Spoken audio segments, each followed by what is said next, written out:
స్తోత్రాలు స్తుతి చెల్లిస్తుంటున్నాను నాయన. నా ప్రభా కృపా సత్య సంపూర్ణుడు అయిన నా దేవానికి వందనాలు స్తోత్రాలు. ఈ ఉదయ కాలాన నూతన దినాన నా తండ్రి పరిశుద్ధ దినాన మరొకసారి మేము వర్చువల్ ప్రేయర్ ఫెలోషిప్ మెంబర్స్ అందరం నా తండ్రి నీ కృప చొప్పున ఈ విధంగా నా తండ్రి కూడి వచ్చుటికి ఇచ్చిన కృపా సహాయం బట్టి నీకు వందనాలు స్తోత్రాలు స్తుతి చెల్లిస్తున్నాం. ఇంతవరకు నిన్ను స్తుతించి ఆరాధించి మహింపరిచి ఉంటున్నాం నాయన. నీకు స్తోత్రాలు తండ్రి. ఇటు ఘనమైన సమయాన్ని మాకు ఇచ్చినందుకు స్తోత్రాలు చెల్లిస్తూ ఉంటున్నాం. మరి ఇప్పుడు నాయన నీ వాక్యాన్ని వినబోచు ఉంటుండగా మీరే మాతో మాట్లాడండి అయ్యా. వాక్యం చెప్పబోచున్నాం. వావి రత్నాకర్ గారిని సులభ చాట్ను మరుగుపరిచి ఒక్కొక్కరికి అవసరమైన ఆదరణకరమైన మాటలు మీరే మాతో మాట్లాడగలందులకై వేడుకుంటున్నాం. నీ వాక్యము సజీవమైనది, సత్యమైనది, నిజమైనది నా ప్రభా. అట్టి వాక్యాన్ని మేము విని విడిచిపెట్టకుండా నా తండ్రి ప్రతి వాక్యము నీ యొక్క బైబిల్ నుండి వచ్చిన ప్రతి వాక్యము కూడా నా తండ్రి మేము అనుసరించి నడుచుకునే వారంగా ఉండునట్లు నీకు ఇంకా ఎక్కువగా నా తండ్రి నీలో అంటుకట్టబడుటకును మా జీవితం అంతయు నా తండ్రి మేము నూతన రూపాంతర అనుభవం పొందుకునే కృపా సహాయం మా ఒక్కొక్కరికి నా తండ్రి వాక్యం వింటున్న ప్రతి ఒక్కరికి అనుగ్రహించమని మా నీ పరిశుద్ధ ఆత్మశక్తిని మాలో మా చుట్టూ ఆవరించి కాపాడమని వేడుకుంటూ ప్రార్థన నా ప్రభు నూతన కుమారుడైన యేసుక్రీస్తు దివ్యమైన శక్తి గల బలము గల నామమున అడిగి వేడుకొని ప్రార్థిస్తున్నాను తండ్రి. ఆమేన్. ఆమేన్. ఆమేన్. హల్లెలూయా. Praise the Lord. Thank you so much అమ్మగారు. స్వరూప్ అన్న ప్లీజ్ అన్న. Thank you Johnson. కూడి వచ్చిన పరిశుద్ధులందరికీ దేవుని నామంలో వందనాలండి. జాయిన్ అవ్వాల్సిన వారు త్వరగా జాయిన్ అయ్యే విధంగా దేవుడు కనికరించాలని మనవి చేస్తా ఉన్నాం. ఈరోజు మనకు వాక్యాన్ని అందించడానికి బావి రత్నాకర్ అన్నయ్య గారు సిద్ధంగా ఉన్నారండి. అన్నయ్య గారు అందరికీ పరిచితులేనండి, సుపరిచితులే. కొత్త వారి కోసం, సభా మర్యాద కోసం చిరుపరిచయం. బావి రత్నాకర్ గారు దేవునిచే కనికరింపబడిన ఒక పాత్ర. వేదాంత విద్య ఎడల వారికి ఆసక్తి, స్నేహితులు మరియు రుచిగల ఫుడ్ వారికి ఎంతో ఇష్టం. వారి ప్రియ శ్రీమణి గారు, శీలా గారు, వీరికి 3 కుమార్తెలు, అనేక మంది ఆత్మీయ బిడ్డలు. అందమైన సాగర తీర నగరం విశాఖపట్నంలో వారి నివాసం. అన్నయ్య గారిని, అన్నయ్య గారి కుటుంబాన్ని దేవుడు ఆశీర్వదించిన ఉన్నదాన్ని బట్టి దేవునికి వందనాలండి. వెల్కమ్ టు అన్నయ్య ప్లీజ్.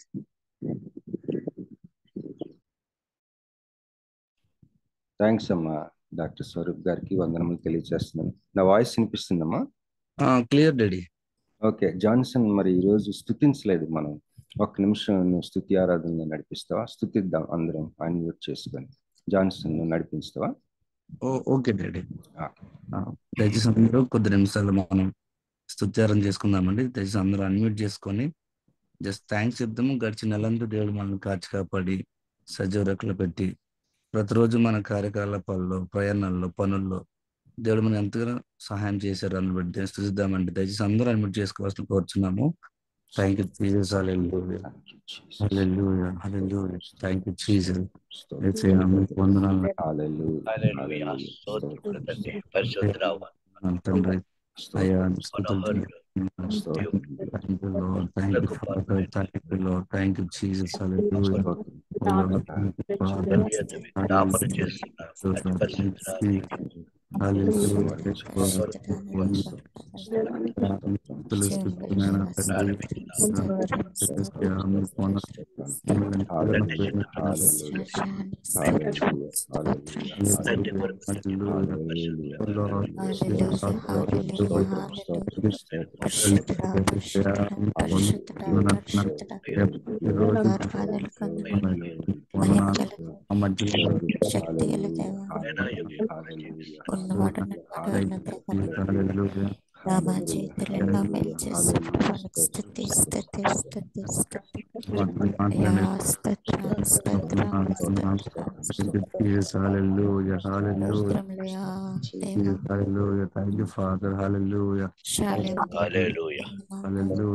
యేసయ్యా మీకు వందనాలు వందనాలు తండ్రి. హల్లెలూయా హల్లెలూయా హల్లెలూయా ప్రేమగల తండ్రి నీకు వందనాలు. స్తోత్రం స్తోత్రం స్తుతి మంచి మంచి గలవాడు. పరిశుద్ధుడా బంగారు పాదం కనికరం గల దేవానికి వందనాలు. ప్రేమ స్వరూపి నీకు వందనాలు. కాచి కాపాడు కనికరము స్తోత్రం సంపన్నుడా నీకు చెల్లిస్తున్నాను వందనాలు. ప్రభా. యెహోవా రాఫా కనికరము గల దేవానికి నీకు వందనాలు. వందనాలు. దయగల ఎల్షడాయి దేవానికి అని వందనాలు. పిలువబడతావు నీకు వందనాలు. యెహోవా రోహి అని పిలువబడతావు నీకు వందనాలు.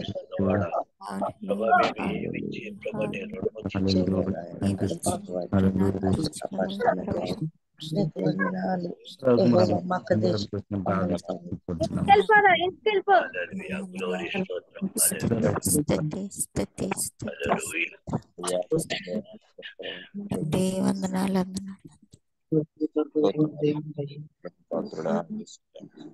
కనికరం గల దేవా స్తోత్రం, మహిమ గల రాజా స్తోత్రం నాయన. దేవానికి వందనాలు ప్రభు. వందనాలు వందనాలు చెల్లి. రాజా మహిమ గల దేవా స్తోత్రం నాయన. హల్లెలూయా హల్లెలూయా హల్లెలూయా. దేవానికి వేలాది స్తుతులు.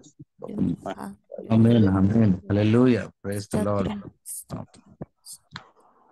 అవుట్ యు డాడీ ప్లీజ్ మాట్లాడమని మనం చేసుకుంటాం. థ్యాంక్స్ అమ్మా. అందరికీ ప్రభు పేరిట వందనములు తెలియజేసుకొనిచ్చినానండి. దేవునికి స్తోత్రం. చేరు వచ్చిన ప్రతి ఒక్కరికి, ముఖ్యంగా దేవుని సేవకులకి ప్రత్యేకమైన వందనములు తెలియజేసుకొనిచ్చినాను. మరి మన గ్రూప్లో మీ అందరికీ తెలిసిన విషయమే, దాదాపు 3:30 ఇంకా ముందు నుంచే మరి సహోదరులు జాన్సన్, మరి స్వరూప్ గారు వీళ్ళు విజ్ఞాపన ప్రార్థన చేస్తున్నారండి మన కుటుంబాలు అన్ని విషయాలు కొరకు. మరి ఈరోజు తెల్లవారి నా జ్ఞాపకం వచ్చింది ఒక మాట. రూపా సుహాసిని గారు మరి కొంతకాలం క్రితం చెప్పారనమాట, ఇట్లాంటి ప్రార్థన సహకారం మనకి ఇంకెక్కడ దొరుకుతుంది బాబీ. ఎందుకంటే మనం మన ఈ జూమ్ని కోవిడ్ లాక్డౌన్ టైంలో స్టార్ట్ చేసుకున్నాం. మరి కోవిడ్ లాక్డౌన్ ఆగిపోయిన తర్వాత మళ్ళీ జనజీవనం మామూలుకి వచ్చినప్పుడు ఇది ఇంకేం చేయాలి, ఈ జూమ్ మీటింగ్ విషయంలో మనం ఇంకా ఆపేద్దామా అనిపించింది. చేయలేకపోయాం అనమాట. అంటే రోజు తెల్లవారి ఎట్లాగా అని ఆ విషయాల్లో ఆలోచిస్తూ ఉన్నప్పుడు రూపా సుహాసిని వదిన గారు చాలా ప్రోత్సహించారు. ఇది అసలు ఆపద్దు, మంచి సపోర్ట్, ప్రేయర్ సపోర్ట్ దొరుకుతుంది అని చెప్పి. నిజంగా ఈరోజు తెల్లవారి నేను అది జ్ఞాపకం చేసుకున్నాను. ఎంత మంచి ఆశీర్వాదమో ప్రార్థన చేసేవాళ్ళు మనకు దొరకటం, మన కొరకు, అందులో ఆ టైంలో 3:30కి. దేవునికి స్తోత్రం కలుగును గాక. మరి ఈరోజు యాకోబు పత్రిక 5వ అధ్యాయం, లాస్ట్ అధ్యాయం. దేవుని కృపను బట్టి ఈ యొక్క బుక్ ధ్యానం చేసుకోవడానికి దేవుడు కృప అనుగ్రహించారు. యాకోబు పత్రిక 5వ అధ్యాయం ఈరోజు క్లోజ్ చేసుకున్నాం యాకోబు పత్రిక. ఎందుకంటే యాకోబు అంటే నాకు భయం. చాలా నూతన నిబంధనలో ప్రవక్తలాగా కత్తి తీసుకుని నిలబడిన సీన్ గుర్తుకొస్తుంటుంది. యాకోబుని చూస్తే మనల్ని ఖండించి గద్దిస్తాడు. కానీ ఈ దేవుని యొక్క వాక్యము ఎంత గొప్ప విషయం అంటే, ఎంత గొప్పదంటే, దాంట్లో ఉన్న దాగి ఉన్న ఆ యొక్క ఆశీర్వాదాన్ని, ఐశ్వర్యాన్ని దేవుడి కళ్ళు తెరిస్తే తప్ప మనం గ్రహించుకోలేం. నిజంగా గొప్ప విషయం. ఈ చాప్టర్లో సడన్ గా యోబు గురించి మాట్లాడతాడు. ఈ యొక్క 5వ అధ్యాయంలో మనం ధ్యానం చేసుకుందాం. స్టార్టింగ్ లో ధనవంతులారా అని అడ్రస్ చేస్తాడు. మరి ఈ యాకోబు పత్రిక ధ్యానం చేసుకుంటున్నప్పుడు ముఖ్యమైన పాయింట్ ఏంటంటే 1వ అధ్యాయం 2వ వచనాల్లో ఉంటుంది. యాకోబు 1:2, నా సహోదరులారా, మీ విశ్వాసమునకు కలుగు పరీక్ష ఓర్పును పుట్టించినని ఎరిగి మీరు నానా విధములైన శోధనలో పడినప్పుడు అది మహానందమని ఎంచుకొనుడి. ఇది చాలా ముఖ్యమైన అంశం ఈ పుస్తకానికి. ఇక్కడ నానా విధములైన శోధనలు అన్న దాన్ని నేను చాలాసార్లు గతంలో చెప్పాను. నానా విధములైన శోధన అన్న మాట దగ్గర శ్రమ అని మనం చదివితే కరెక్ట్గా అర్థమవుతుంది అన్నమాట. ఇంగ్లీష్లో ట్రయల్స్ అని ఉంటుంది, వేరియస్ కైండ్స్ ఆఫ్ ట్రయల్స్ అని ఉంటుంది. నానా విధములైన శ్రమలు మీరు ఆ నానా విధములైన శ్రమలలో పడినప్పుడు ఆ విశ్వాసానికి కలిగే పరీక్ష అది అని మనం గ్రహించుకొని అది ఓర్పును పుట్టిస్తుంది అని ఎరిగి సంతోషించమంటున్నాడు. మహా ఆనందం అని ఎంచుకో. మహా ఆనందం అంటే ఈ మామూలుగా ఉండే సంతోషాలు వాటికంటే మించిన ఒక పదం ఇది, మహా ఆనందం. అది చాలా డెప్త్లో మనకి కలిగే ఆనందం. ఇది ఈ యొక్క బుక్ మొత్తానికి ఒక పునాది లాంటి వచనం. రెండో వచనం, 2, 3 కలిపి ఉంటాయి. 1, 2 ఇది దృష్టిలో పెట్టుకొని మనం మిగతా అధ్యాయాలు కూడా మనం ధ్యానం చేసుకున్నప్పుడు అసలు యాకోబు ఏం చెప్తున్నాడు అన్నది స్పష్టంగా అర్థమైపోతుంది. ఇప్పుడు మనం 5వ అధ్యాయంకి వద్దాం. చదువుతానండి నేను 1 నుంచి. ఇదిగో ధనవంతులారా, మీ మీదికి వచ్చేడి ఉపద్రవములను గుర్చి ప్రలాపించి ఏడువుడి. ఇక్కడ ధనవంతులు ఎవరండి? విశ్వాసుల్లో ఉన్న ధనవంతులు. ఇక్కడ యాకోబు పత్రికను ఎవరైతే అందుకుంటున్నారో వాళ్ళల్లో ధనవంతులు గురించి రాస్తున్నాడు. మీ మీదికి వచ్చేడు ఉపద్రవములను గుర్చి ప్రలాపించి ఏడువుడి. మీ ధనము చెడిపోయెను, మీ వస్త్రములు చిమ్మటలు కొట్టినవాయను, మీ బంగారమును మీ వెండియు తుప్పు పట్టినవి. వాటి తుప్పు మీ మీద సాక్ష్యముగా ఉండి అగ్నివలే మీ శరీరములను తినివేయును. అంత్యదినముల యందు ధనము కూర్చుకుంటిరి. ఇదిగో మీ చేలు కోసిన పనివారికి ఇయ్యక మీరు మోసముగా బిగబట్టిన కూలి మొర్రపెట్టుచున్నది. మీ కోతవారి కేకలు సైన్యములకు అధిపతియగు ప్రభు యొక్క చెవులలో చొచ్చియున్నవి. మీరు భూమి మీద సుఖముగా జీవించి భోగాసక్తులై వదదినమునందు మీ హృదయములను పోషించుకుంటిరి. మీరు నీతిమంతుడైన వానికి శిక్ష విధించి చంపుదురు, అతడు మిమ్మును ఎదిరింపడు. ఇక్కడ ఈ ప్యాసేజ్లో 6 వచనాలు చదివాను. ధనవంతులు ఏమో హింస పెడతా ఉన్నారు పేదవారిని, నీతిమంతుల్ని. మరి నీతిమంతులు ఉన్నారు, ఈ యొక్క లెటర్ అందుకున్న వాళ్ళు. నీతిమంతులు ఎవరంటే మరి ఈ ధనవంతులు చేస్తున్న పనులు కాకుండా పేదవారు అయ్యుండి దేవుని దృష్టికి అనుకూలంగా ఆయన నడిపింపులో ఉండటానికి కింద మీద పడి జీవిస్తూ ఉన్నవారు. అయితే ఇక్కడ ధనవంతులు ఎవరు అన్నది మనం చూసుకుంటే లాస్ట్ టైం మీకు పంచుకున్నాను. దైనందిన జీవితం విషయంలో, మన వ్యక్తిగత అవసరాల విషయంలో కానీ, మన సపోర్ట్ విషయంలో ఇంకొకళ్ళ మీద ఆధారపడకుండా ఉండేవాళ్ళు ధనవంతులట. పేదవారు ఎవరంటే వారి యొక్క జీవన భృతి కొరకు మరి ఒకరి మీద ఆధారపడేవారు పేదవారు. ఈ డిక్షనరీలో ఉంది, బైబిల్కి సంబంధించిన డిక్షనరీ. సో ధనవంతులారా అని మొదలుపెట్టి వాళ్ళకి చెప్తా ఉన్న మాటలు మనము విని ఉన్నాం. అయితే 7వ వచనం మళ్ళీ 7వ వచనం నుంచి కొనసాగుదాం. సహోదరులారా, నేను ఎక్కడి నుంచి చదువుతున్నానంటే యాకోబు 5:7. సహోదరులారా, ప్రభువు రాకడ వరకు ఓపిక కలిగి ఉండుడి. చూడుడి, వ్యవసాయకుడు తొలకరి వర్షమును కడవరి వర్షమును సమకూడు వరకు విలువైన భూఫలము నిమిత్తము ఓపికతో కాచుకొనుచు దాని కొరకు కనిపెట్టును కదా. ప్రభువు రాక సమీపించుచున్నది గనుక మీరును ఓపిక కలిగి ఉండుడి, మీ హృదయములను స్థిరపరచుకునుడి. ఇక్కడ ఎవరితో చెప్తా ఉన్నాడంటే మొదటి 6 వచనాల్లో ఎక్కువగా ధనవంతుల్ని హెచ్చరించి గద్దిస్తున్నాడు. ఈ ధనవంతులు ఏం చేస్తా ఉన్నారు? అక్కడ ఆ పాలస్తీనా ప్రాంతం అంతా కూడా అసలు వీళ్ళ గ్రిప్లో ఉంటుందంట ఈ యొక్క భూములన్నీ. ఈ ధనవంతులు, వీళ్ళు విశ్వాసులు, వీళ్ళ పొలాల్లో పనిచేస్తున్న ఆ కోత పని చేస్తున్న వారికి కూలీ సరిగ్గా ఇవ్వకుండా మోసముగా బిగబట్టారంట. మీ చేలు కోసిన పనివారికి ఇక మీరు మోసముగా బిగబట్టిన కూలి మొర్రపెట్టుచున్నది. మన ఇళ్లలో ఉన్న కొన్ని డబ్బు అవ్వచ్చు, ఇతరులకి మనం ఇవ్వాల్సిన విషయాలు, వస్తువులు అవ్వచ్చు, బంగారం అవ్వచ్చు, వెండి అవ్వచ్చు, అవి దేవుడికి కనిపిస్తూ ఉంటాయి. దేవుడు ప్రేరేపిస్తున్నా కూడా దేవుని యొక్క దృష్టిలో న్యాయంగా కొంతమందికి మనం ఇవ్వాల్సి ఉన్నా కూడా అది బిగబడితే అది బిగబట్టిందంతా దేవుడికి కనిపిస్తూ ఉంటుందని మనం ఈ వాక్యంలో మనం హెచ్చరించబడవచ్చు.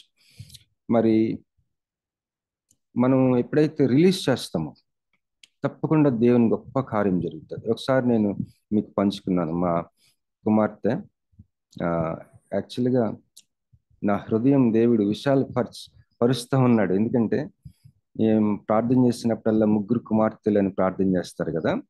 మేము ఎందుకంటే మరి మా పెద్ద పాప ఇప్పుడు ఆశ్రిత, అంకిత, వాళ్ళకి దేవుడి ఏర్పాటు గురించి వాళ్ళకి తెలియనప్పుడు మరి హోమ్లో అందరూ మమ్మల్ని మమ్మీ డాడీ అని పిలుస్తారు, మా స్పిరిచువల్ చిల్డ్రన్ వాళ్ళు.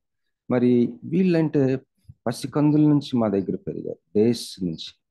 మరి వాళ్ళకి ఎందుకు తెలియటం అని చెప్పేసి యుక్త వయసు వస్తే చెప్తే చెబుదాం, లేకపోతే లేదులే అని అనుకుని వాళ్ళకి హోమ్లో పిల్లలు మమ్మీ డాడీ అని పిలుస్తున్నారు, మేము కూడా మమ్మీ డాడీ అని పిలుస్తున్నారని కొద్దిగా ఒత్తిడికి గురయ్యేవాళ్ళు.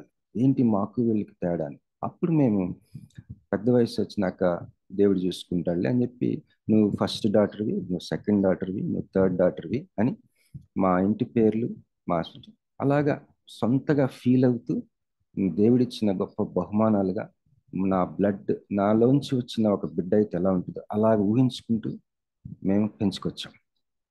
కానీ ఇప్పుడు వాళ్ళకి తెలిసిపోయింది, దేవుని కృప, మహాకృపను బట్టి తెలిసిపోయింది. బాధపడ్డారు, బాధని అధిగమించారు. ఇప్పుడు వాళ్ళకి ఫ్రీ అయిపోయారు. కనుక మాకు ఇంకా ఈ పెద్ద కుమార్తె, రెండో కుమార్తె అట్లా లేదు. దేవునికి స్తోత్రం కలిగిన గాక. నేను చెప్తున్నది మీరు గ్రహించుకుంటారని నేను నమ్ముతున్నాను. అయితే రేచల్ అని మా ఆత్మీయ కుమార్తె హైదరాబాద్లో, మీలో కొంతమందికి తెలుసు. ఆ పాప తన పెళ్లికి ముందు ఒక స్పీకర్కి తన బంగారు గాజు ఇచ్చేసింది. తన దగ్గర ఉంది ఒకటే. మా వైఫ్ చెప్పింది, అదిగో పలానా స్పీకర్ ఆవిడ నార్త్ ఇండియా నుంచి వచ్చారనమాట, ఆవిడకి నేను నా బంగారు గాజు ఆఫరింగ్గా ఇద్దాం అనుకుంటున్నానంటే కొద్దిగా వెయిట్ చేసి ప్రేయర్ చేసి అమ్మ అని గైడ్ చేసింది మా వైఫ్. తనకి ఇచ్చేయడం జరిగింది. దేవుడు మనం ఇచ్చింది అది ఎంత రెట్లు ఫలం అనుభవిస్తారంటే మేము కళ్ళారా చూసాం ఆ బిడ్డ జీవితంలో ఎన్నో మిరకిల్స్. అసలు తన పెళ్ళప్పుడు ఎన్ని మిరకిల్స్, అసలు చాలా ఆశ్చర్యంగా జరిగింది తన వివాహం. మరి దేవునికి స్తోత్రం కలుగును గాక. మనం ఎప్పుడైతే ఇస్తామో, మరి ఇక్కడ యాక్చువల్గా ఈ ధనవంతులు చాలా దేవుని దృష్టికి దుర్మార్గులుగా ఉన్నారు. ఇది వేరే సందర్భం. కానీ మన ఇళ్లలో దేవుని సేవకులకి ఇవ్వాల్సినవి, మరి కూలి పని చేయించుకొని డబ్బులు ఇవ్వకుండా ఎగ్గొట్టే ఆ డబ్బు, మరి ఇతరులకు చెందవలసిన వస్తు సామాగ్రి, ధనం, వెండి, బంగారాలు మన ఇంట్లో ఉన్నవి అవి దేవుడికి కనిపిస్తూ ఉంటాయట. దయచేసి మనం హెచ్చరించబడదాం. ఇక్కడ 7వ వచనంకి వచ్చేసరికి ఎవరైతే ఈ ధనవంతుల చేత పీడించబడుతున్నారో వాళ్ళ గురించి రాస్తున్నాడు. సహోదరులారా, ప్రభు రాకడ వరకు ఓపిక కలిగియుండుడి. చూడుడి, వ్యవసాయకుడు తొలకరి వర్షమును కడవరి వర్షమును సమకూడు వరకు విలువైన భూఫలము నిమిత్తము ఓపికతో కాచుకొనుచు దాని కొరకు కనిపెట్టును కదా. ఒక వ్యవసాయకుడు, ఒక రైతు వర్షం మీద ఆధారపడిన భూమి విషయంలో ఏ విధంగా వర్షం కొరకు ఎదురు చూస్తుండే అలాంటి మైండ్ సెట్ కలిగి ఉంటాడు కదా. ఎందుకంటే విలువైన భూఫలం నిమిత్తం ఓపికతో కాచుకొనుచు దాని కొరకు కనిపెట్టును కదా. ప్రభు రాక సమీపించుచున్నది గనుక మీరును ఓపిక కలిగి ఉండుడి, మీ హృదయములను స్థిరపరచుకునుడి. ఓపిక కలిగి ఉండుడి, మీ హృదయములను స్థిరపరచుకోండి. మరి ఫస్ట్ అధ్యాయంలో 2వ వచనం ఒకసారి మళ్ళీ మీకు జ్ఞాపకం చేస్తాను. నా సహోదరులారా, మీ విశ్వాసమునకు కలుగు పరీక్ష ఓర్పును పుట్టించునని ఎరిగి. ఓర్పు అనేది మనము ఏదో సైలెంట్గా అని చేసుకుంటే వచ్చేది కాదు. అది దేవుడు పుట్టించాలి అని మన వాక్యం ద్వారా మనం తేటగా కనిపిస్తుంది. ఇక్కడ ఏంటి పుట్టిస్తుంది ఓర్పు? ఓర్పు ఎలాగా మనలో పుడుతుందంటే, మరి దేవుడు చాలా ఆశ్చర్యం అనిపిస్తుంది. ఆయన పని చేస్తూనే నువ్వు కూడా అలా చేయంటాడు. ఓర్పు పుట్టిస్తూనే నువ్వు ఓర్పుగా ఉండంటాడు. అంటే ఆయన లేకుండా జరగదు కనుక ఆయన నేను చేస్తున్నాను కనుక నువ్వు కూడా జస్ట్ అలాగా కోఆపరేట్ చేయమంటున్నాడు, నువ్వు కూడా నాతో కలిసి పని చేయమంటున్నాడు అర్థం కాదు. ఆ మధ్య లైన్ అర్థం కాదు మనకి. ఓర్పు పుట్టిస్తూనే ఉంటాడు లోపలుండి. ఓర్పు పుట్టిస్తూ ఉంటాడు, చేసేదంతా ఆయనే, కానీ మనల్ని చేయమంటాడు. అదేంటో అర్థం కాదు. ఆశ్చర్యం. అది దేవుడే మనకి ఆగ్రహింపు ఇవ్వాలి. చాలా ఆశ్చర్యం. యాకోబుకి దేవుడిచ్చిన ప్రత్యక్షతలు బహు లోతైనవి, బహు గంభీరమైనవి. ఇది మనం యోబుని సడన్ గా ప్రస్తావిస్తాడు ఇక్కడ. అది మనం ఈరోజు ఎక్కువగా దాని మీద కాన్సన్ట్రేట్ చేద్దాం.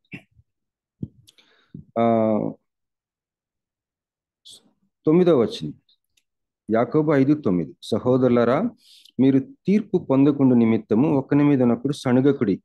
ఇదిగో న్యాయాధిపతి వాకిట నిలిచి ఉన్నాడు. నా సహోదరులారా, ప్రభు నామమున బోధించిన ప్రవక్తలను శ్రమానుభవమునకును ఓపికకును మాదిరిగా పెట్టుకొనడి. 10వ వచనం చదివానండి. అక్కడ అంటున్నాడు, నా సహోదరులారా, ప్రభువు నామమున బోధించిన ప్రవక్తలు, వాళ్ళ యొక్క శ్రమానుభవమునకును వాళ్ళని మాదిరిగా పెట్టుకోమంటున్నాడు. ఎందుకు మాదిరిగా అంటే, శ్రమ అనుభవించారు వాళ్ళు. మనం శ్రమ అనుభవిస్తూ ఉన్నప్పుడు ప్రభు నామమున బోధించిన ప్రవక్తలను మాదిరిగా పెట్టుకోమంటున్నాడు, మనం శ్రమ అనుభవిస్తూ ఉన్నప్పుడు. అలాగే ఓపికకు, వాళ్ళు చూపించిన ఓపికకు మాదిరిగా పెట్టుకోమంటున్నాడు మనం శ్రమ అనుభవిస్తూ ఉన్నప్పుడు. వచ్చిన ప్రాబ్లం ఏంటంటే, నేను నా జీవితాన్ని పరీక్షించుకున్నప్పుడు మనకి మ్యాక్రో సఫరింగ్స్, మైక్రో సఫరింగ్స్ రెండు వస్తాయి. మన బ్యాంకింగ్ టర్మ్స్ లో మాట్లాడాలంటే చాలా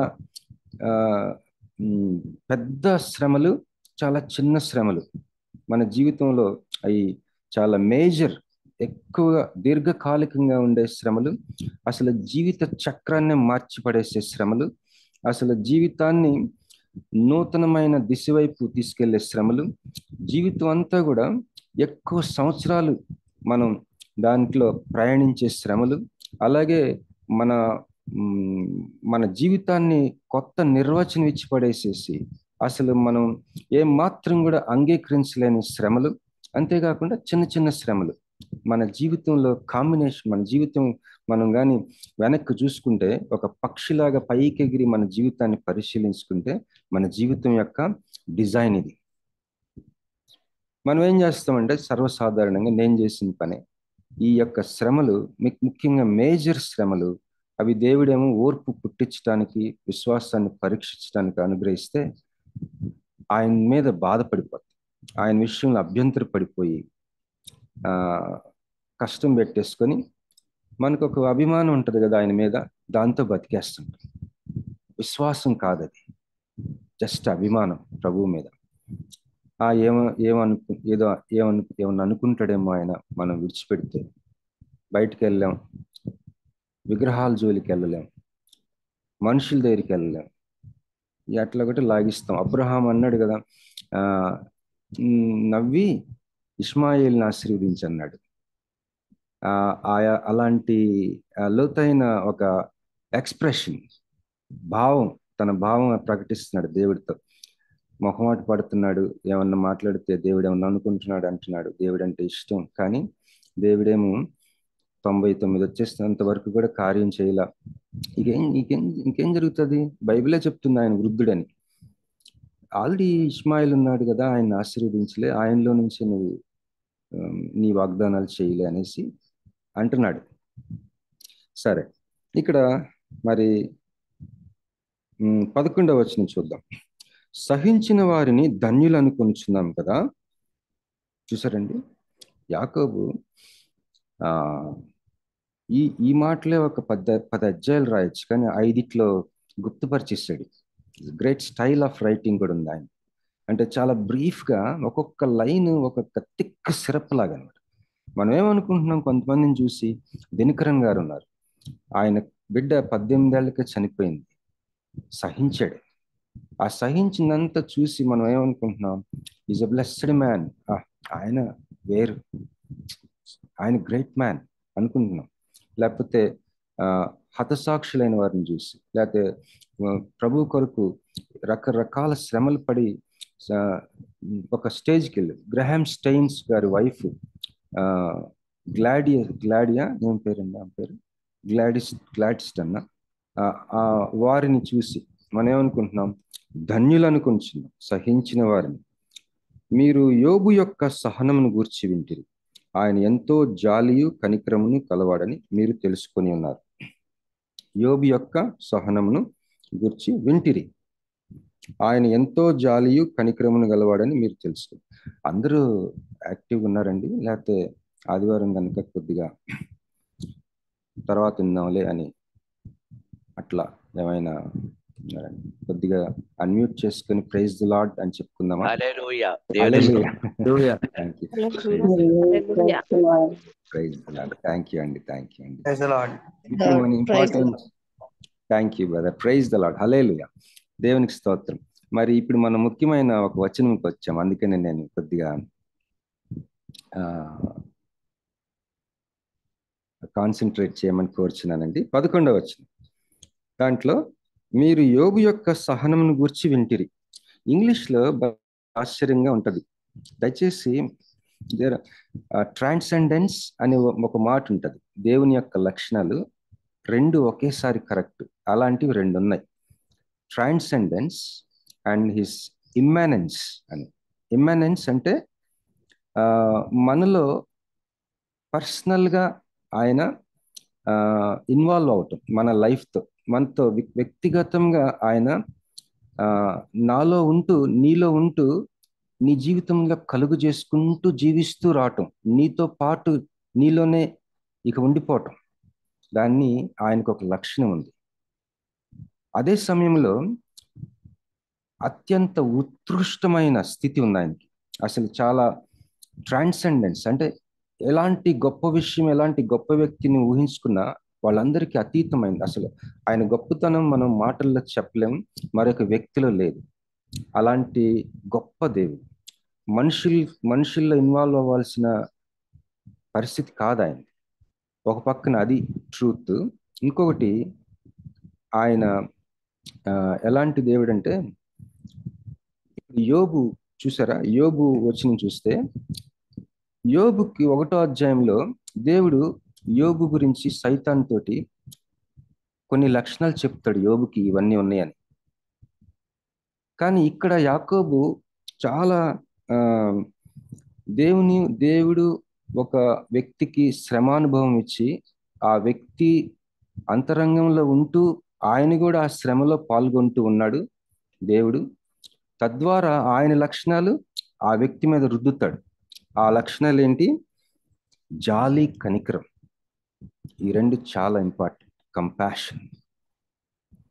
ఒకసారి దినకరన్ గారి దగ్గరికి వచ్చి ఒక ఆయన అడిగారంట, సార్ నీకులాగా నాకు కూడా హోలీ స్పిరిట్ కావాలి, పరిశుద్ధాత్మ నీ మీద ఎంత ఉందో అంత నాకు కావాలి. ఏ వ్యక్తి అయితే, ఏ బ్రదర్ అయితే నా కోసం ప్రార్థన చేసి నా తల మీద చేతులు ఉంచినప్పుడు నేను హోలీ స్పిరిట్తో బాగా నింపబడ్డాను. ఆయన తల మీద ప్రార్థన చేసినప్పుడు first time in my life 1998లో. ఆ వ్యక్తే దినకరన్ గారి దగ్గరికి వెళ్ళి అడిగాడట, అంకుల్ మీ మీద ఉన్న అనాయింటింగ్ నాకు కూడా కావాలంటే నేనేం చేయాలంటే, ఆయన ఒక చిరునవ్వు నవ్వి, నా కుమారుడా, రహస్యం ఒకటే, జాలి, కనికరం. కంపాషన్ ఇస్ ద సీక్రెట్ అని చెప్పాడు. కంపాషన్. ఇక్కడ ఈ అధ్యాయము తెలుగులో ఎలా ఉంది చూడండి. ఈ వచనం తెలుగులో ఎలా ఉందంటే, మీరు యోబు యొక్క సహనమును గూర్చి వింటిరి, ఆయన ఎంతో జాలియు కనికరము గలవాడని మీరు తెలుసుకొని ఉన్నారు. కానీ ఇదే మాట కింగ్ జేమ్స్ వర్షన్లో కానీ మనం చూసినట్లయితే ఇది ఎలా ఉందో చూడండి. You have heard of the patience of Job and have seen the end of the Lord, that the Lord is very pitiful and of tender mercy. అంటే ఏమంటున్నాడు ఇక్కడ? ఎలా ఇంగ్లీష్లో ఎలా ఉందంటే, మీరు యోబు యొక్క సహనంను గురించి విని ఉన్నారు కదా, సహనం గురించి విన్నారు, దేవుని యొక్క, ప్రభు యొక్క అంతం మీరు చూశారు ఆయన విషయంలో. You have seen the end of the Lord. ప్రభు యొక్క అసలు చివరికి ఏం జరిగిందో, చివరికి ఏం జరిగిందో ప్రభువుకి కాదు, ప్రభు ఏం చేశాడు కాదు, ప్రభు యొక్క చివరి విషయం. అంటే ప్రభు ఆ కార్యంలో తను ఎలాగా ఇమ్మానెన్స్ అయ్యాడు, ఎలాగా యోబులో ఉండిపోయాడు ప్రభు, ఎలాగ యోబు జీవితంలో పర్సనల్గా ఇన్వాల్వ్ అయ్యాడు.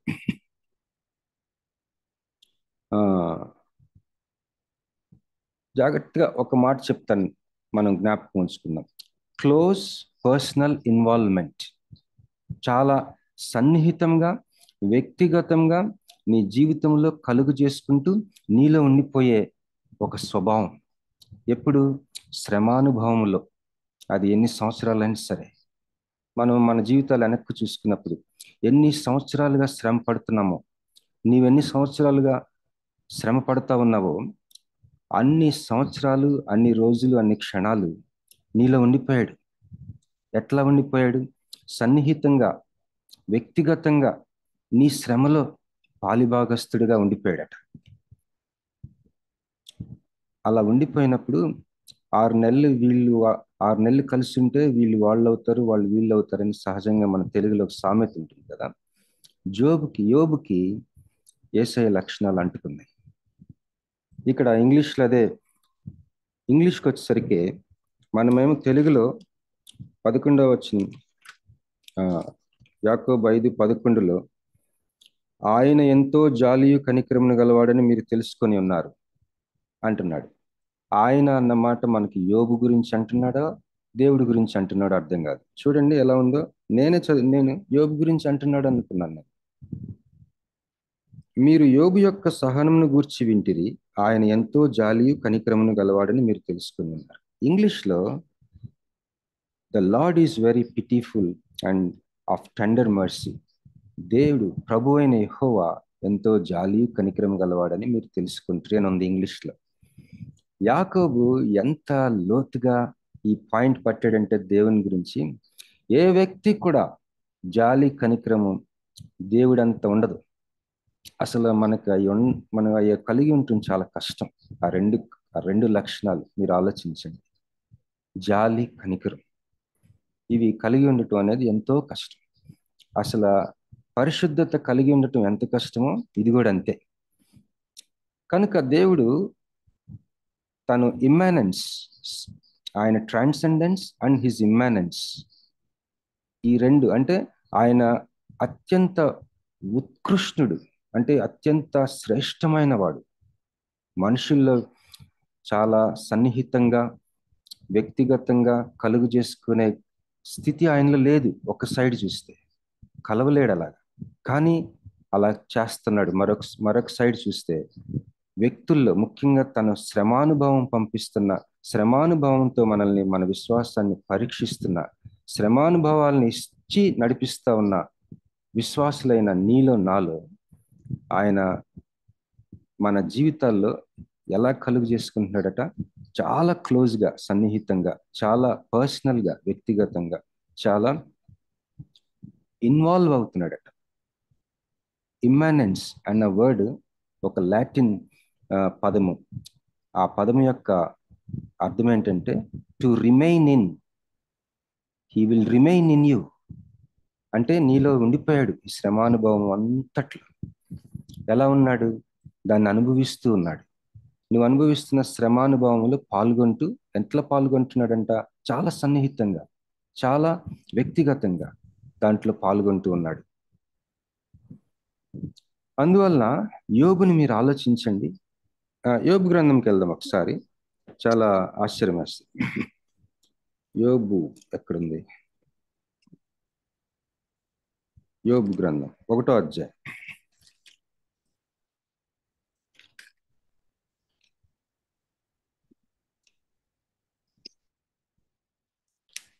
యోబు 1వ అధ్యాయంలో దేవుడు యోబు గురించి సైతాన్తో వాదిస్తున్నప్పుడు జాలి కనికరం ఆయనకు నేను చెప్పడం మీరు దయచేసి గమనించండి. యోబు గ్రంథం 1వ అధ్యాయం వేరే లక్షణాలు చెప్తాడు. 1వ అధ్యాయం 1వ వచనం, ఊజు దేశమునందు యోబు అను ఒక మనుష్యుడుండెను, అతడు యథార్థవర్తనుడును న్యాయవంతుడునై దేవుని యందు భయభక్తులు కలిగి చెడుతనము విసర్జించిన వాడు. ఎన్ని లక్షణాలు చెప్తున్నాడో చూడండి. యథార్థవర్తనుడు, న్యాయవంతుడు, దేవుని యందు భయభక్తులు కలిగి చెడుతనం విసర్జించిన వాడు. అదే మనం 5వ వచనం, సారీ 8వ వచనం, యోబు 1:8. అందుకు యెహోవా, నీవు నా సేవకుడైన యోబు సంగతి ఆలోచించితివా? అంటే సాతానుతో వాదిస్తూ చెప్తున్న మాటలు ఇవి.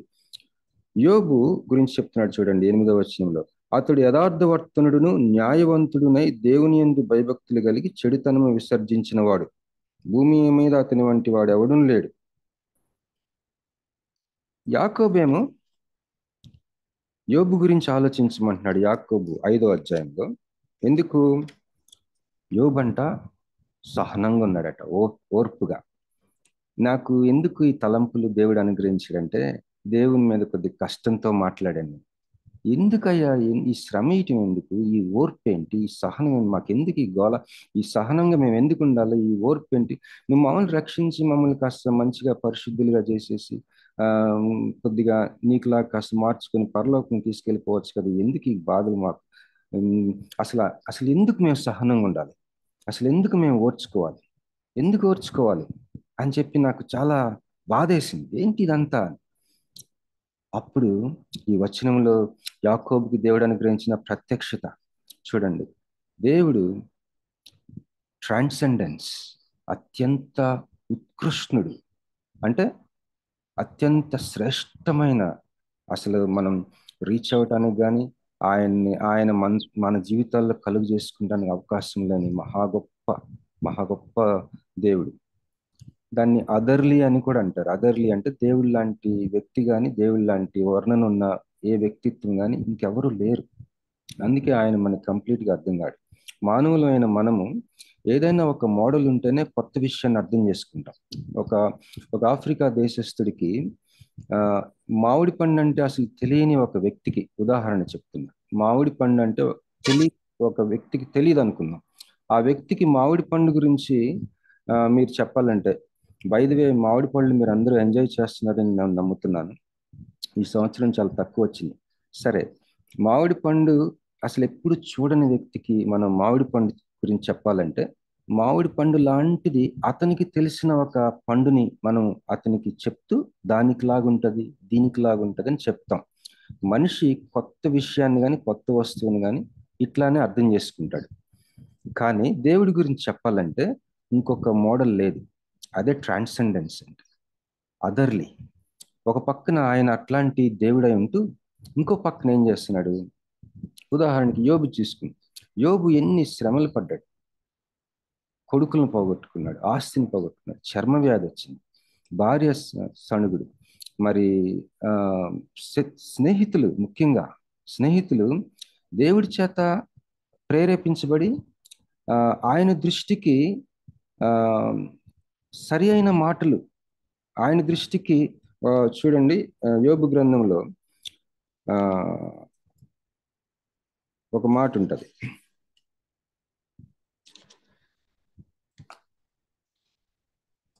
నలభై 42వ అధ్యాయంలో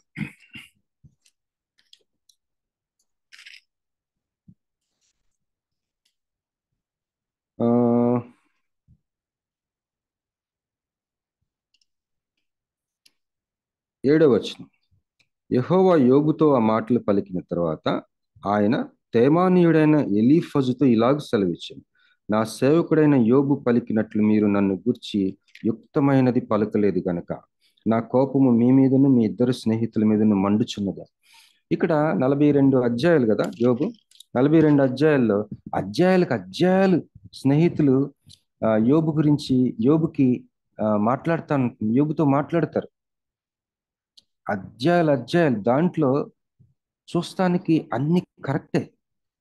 కానీ ఇక్కడ దేవుడు అంటున్నాడు, నా దృష్టికి యుక్తమైనది నీవు పలకలేదు మీరు. యోబు ఫ్రెండ్స్తో అంటున్నాడు. మనం కూడా ఏం నేర్చుకోవాలంటే, ఒక వ్యక్తి ఒక శ్రమలో ఉన్నప్పుడు, అదే కింద అంటాడు యాకోబు పత్రిక ముగిస్తూ అంటాడు, ఒక వ్యక్తి ఒక శ్రమానుభవంలో ఉన్నప్పుడు, లేకపోతే నానా విధములైన శ్రమల్లో ఉన్నప్పుడు మన తోటి విశ్వాస అవ్వచ్చు, మన స్నేహితులు అవ్వచ్చు, దేవుడి దగ్గర నుంచి నువ్వు పొందుకుని ఆ మాటలే చెప్పాలి. మనకు తెలిసిన దేవుడి గురించిన మనకు తెలిసిన సత్యాలు కాదు చెప్పాల్సి. దేవుడి గురించి మనకు తెలిసిన సత్యం ఒక విషయం అయితే, ఆ వ్యక్తితో ఏ వ్యక్తితో అయితే నువ్వు మాట్లాడుతున్నావో ఆ వ్యక్తి విషయంలో దేవుని దగ్గర నుంచి పొందుకున్న ఆ కౌన్సిలింగే, ఆ మాటలే మాట్లాడాలి. ఈ రెండిటికి చాలా తేడా ఉంది. మనం శ్రమలో ఉన్నప్పుడు మనం పాపం వల్ల శ్రమలు పొందుతున్నామని సర్వసాధారణంగా అనుకుంటాం. లేకపోతే ఫలానా ఇంకోటి దానివల్ల ఇదిగో ఎట్లా చేశాడు అందువల్ల ఎట్లాగా, ఇవన్నీ కూడా మనకు వచ్చే తలంపులు. ఇవి కరెక్టా కాదా దేవుని దగ్గర తేల్చుకొని, దేవుని సన్నిధిలో వ్యక్తిగతంగా ప్రార్థన చేసి రూఢిపరుచుకొని, ఎస్ ఇదిగో అని చెప్పి. యోబు స్నేహితులు అలా చేయలేదు. దేవుడు అంటున్నాడు, నా ఉగ్రత మీ మీద మండుచున్నది అంటున్నాడు, నా కోపం. అయితే యోబు జీవితంలో దేవుడు పర్సనల్గా ఇన్వాల్వ్ అయ్యి చివరికి యోబుకి కొన్ని లక్షణాలు అంటించేసాడు. అవి యాకోబు పత్రిక, యాకోబు అంటున్నాడు, ఐదో అధ్యాయం మనం చదివాం కదా, యాకోబు పత్రిక 5వ అధ్యాయం. ఆయన ఎంతో జాలియు కనికరం గలవాడని మీరు తెలుసుకొని ఉన్నారు. తెలుగు బైబిల్ మరి ఒరిజినల్ టెక్స్ట్కి వెళ్ళిపోయారు మళ్ళీ వీళ్ళు. అందువలన మనకి కాస్త హోంవర్క్ ఉంటుంది ఈ వచనంలో. ఏంటి ఆ హోంవర్క్ అంటే, ఈ రెండు దేవుని లక్షణాలు, జాలి కనికరం. కానీ యోబు యొక్క సహనం గురించి మీరు విన్నారు కదా అని అంటూ, ఈ జాలి లక్షణాలు దేవునిలో ఉన్నాయని మీరు తెలుసుకున్నారని ఈ రెండు ఒకేసారి ఒకే లైన్లో పెట్టేశాడు. మనం ఇక్కడ తెలుసుకోవాల్సింది ఏంటంటే, సహనం ఎందుకు, ఓర్పు ఎందుకు దేవుడు బయలుపరుస్తున్నాడు యాకోబుకి. అదే మనం గ్రహించుకుంటున్నాం. ఎందుకు ఓర్పు అంటే, ఆయన ప్లాన్ వేసాడు మన జీవితాల్లో. అసలు ఎన్నటన్నటికీ దేవుని లక్షణాలు మనలో పుట్టవు, మన సొంతగా రావు. అవి మనకు అతికిద్దామని అసలు ఈ భూమి మీద మనల్ని రూపాంతరం చేయాలని, మరి అసలు ఊహించని ఒక ఆక్సిజన్ మనం పీల్చుకోవాలని, ఎన్నడూ అసలు అనుభవం లేని ఒక దృశ్యాన్ని మనం చూడాలని, ఆయన లక్షణాలు మనకు అంటుకోవాలని ఓర్చుకోమంటున్నాడు, సహనం కలిగి ఉండమంటున్నాడు. ఈ శ్రమలో చివరికి ఆయన ఏయో మన మీద అతికిస్తాడు. ఆ తర్వాత ఆయన కళ్ళల్లోకి నువ్వు చూసి స్నేహితుడా అని పిలిపించుకోవడానికి. దేవునికి స్తోత్రం కలిగిన గాక. మరి సమయం ఎక్కువ లేదు కాబట్టి ఇది చదివేస్తాను, మిగతాది కంక్లూజన్. యాకోబు 5:12 నుంచి.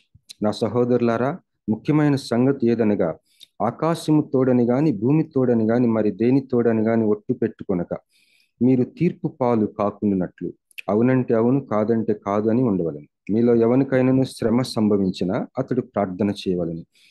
ఎవరికైనాను సంతోషం కలిగినా అతడు కీర్తనలు పాడవలను. మీలో ఎవడైనాను రోగి అయి ఉన్నాడా అతడు సంఘపు పెద్దలను పిలిపింపవలను. వారు ప్రభువు నామమున అతనికి నూనె రాచి అతని కొరకు ప్రార్థన చేయవలను. ఇది చేస్తున్నారా మీరు? ఇది చాలా ఇంపార్టెంట్. ఇక్కడ చూడండి, మీలో ఎవడైనాను రోగి అయి ఉన్నాడా, ఆయన ఏం చేయాలట? సంఘపు పెద్దలను పిలిపించాలట. వారు ప్రభువు నామమున అతనికి నూనె రాచి అతని కొరకు ప్రార్థన చేయవలను. విశ్వాస సహితమైన ప్రార్థన ఆ రోగిని స్వస్థపరచును. ప్రభువు అతని లేపును. అతడు పాపములు చేసిన వాడైతే పాప క్షమాపణ నొందును. మీ పాపములను ఒకనితోనొకడు ఒప్పుకొనుడి. మీరు స్వస్థత పొందినట్లు ఒకని కొరకు ఒకడు ప్రార్థన చేయుడి. నీతిమంతుని విజ్ఞాపన మనఃపూర్వకమైనదై బహుబలము గలదై ఉండును. ఏలియా మన వంటి స్వభావం గల మనుష్యుడే. వర్షింపకున్నట్లు అతడు ఆసక్తితో ప్రార్థన చేయగా 3.5 సంవత్సరముల వరకు భూమి మీద వర్షింపలేదు. అతడు మరలా ప్రార్థన చేయగా ఆకాశము వర్షం ఇచ్చెను, భూమి తన ఫలము ఇచ్చెను. నా సహోదరులారా, మీలో ఎవడైనాను సత్యము నుండి తొలగిపోయినప్పుడు మరి ఒకడు అతన్ని సత్యమునకు మళ్లించిన ఎడల పాపిని వాని తప్పు మార్గము నుండి మళ్లించువాడు మరణం నుండి ఒక ఆత్మను రక్షించి అనేక పాపములను కప్పివేయనని తాను తెలుసుకొనవలెను. ఆమెన్.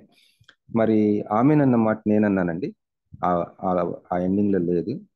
అయితే ఈ అధ్యాయం, యాకోబు పత్రిక 5వ అధ్యాయము ముగింపులో ఆయన మీ అందరికీ కృతజ్ఞతలు, గ్రీటింగ్స్ ఏముండవు.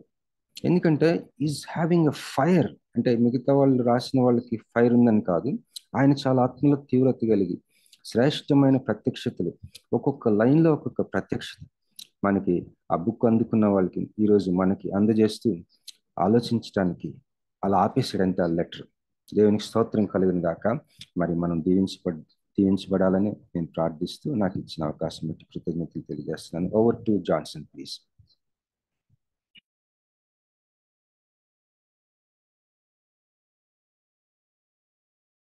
Johnson. Praise praise the Lord. హల్లెలూయా. దాని మీట్లో నుంచి మాట్లాడుతున్నాను డాడీ, క్షమించండి. Thank you so much dad for the wonderful word. ఎంతగానో ఆశీర్వదించబడ్డాము, హెచ్చరించబడ్డాము. మరి యాకోబు పత్రిక నుండి చాలా విషయాలు నేర్చుకుని అయితే వ్యక్తిగతంగా ఎంతో దీవించబడ్డాను డాడీ. అందుని బట్టి దేవునికి వందనాలు, మీకు మా హృదయపూర్వక వందనాలు. ప్రార్థన చేసుకొని ముగించుకుందామండి. మురళీబాబాయ్ గారు అయ్యారు ముగింపు ప్రార్థన, పరలోక ప్రార్థన ఆశీర్వాదం ఇవ్వగలరా ప్లీజ్? మహాపరిశుద్ధుడా, జీవం కలిగిన దేవ, జీవాధిపతి, మీ ఘనమైన పాదాలకు వందనాలు, స్తోత్రాలు చెల్లిస్తున్నాను. నేను ఉదయకాల వేళ చిన్న మందగా చేరి మీ పాదాలు చింతడానికి మీరు ఇచ్చినటువంటి శ్రేష్టకరమైన సమయాన్ని బట్టి మీకే వందనాలు, స్తోత్రాలైనా. యాకోబు పత్రిక ద్వారా తండ్రి మీరు సుటిగా మాతో మాట్లాడిన మాటలను బట్టి మీకే వందనాలు, స్తోత్రాలు చెల్లిస్తున్నాం.